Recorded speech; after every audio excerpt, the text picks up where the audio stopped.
IPL নিলামের আগেই finally এবার Lucknow super giants ছাড়লেন কেএল রাহুল।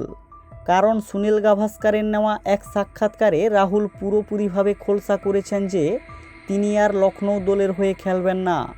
গত বছর সানরাইজ হায়দ্রাবাদের বিরুদ্ধে একটি ম্যাচে লখনৌ জঘন্যভাবে হেরে যায়। এরপর দলের মালিক সঞ্জীব গোয়েঙ্কা মাঠের মধ্যেই রাহুলকে প্রচুর বকাবকি করে অপমান করেন। সেজন্যই দল ছাড়লেন রাহুল। রাহুল যে মানের ক্রিকেটার, আইপিএলে যে তার দলের অভাব হবে না সেটা তিনি ভালোই জানেন। তাই কেএল রাহুলকে দলে টানতে 3টি ফ্র্যাঞ্চাইজি ইতিমধ্যেই উঠে পড়ে লেগেছে।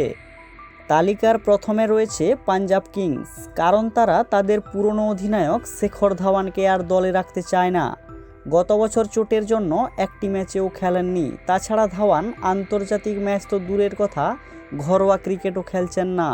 তাই ধাওয়ানকে ছেড়ে দিয়ে কেএল রাহুলকে দলে নিলে অধিনায়কের পাশাপাশি ওপেনিং ব্যাটসম্যান পেয়ে যাবে দলটি। তালিকার 2 নম্বরে রয়েছে রয়্যাল চ্যালেঞ্জার্স ব্যাঙ্গালোর। এইবার দলটি 40 বছর বয়সী ডুপ্লেসিকে ছেড়ে দিয়েছে। তাছাড়া দলটিতে ওপেনিং ব্যাটসম্যানের খুবই দরকার, তাই তারা রাহুলকে দলে নিতে খুব আগ্রহ দেখিয়েছে। তালিকার 3 নম্বরে রয়েছে গুজরাট টাইটান্স। উইকেট রক্ষক ও ওপেনিং ব্যাটসম্যানের শূন্যস্থান পূরণ করতে এবার গুজরাট টাইটান্সও কেএল রাহুলকে দলে নিতে খুব আগ্রহ দেখিয়েছে।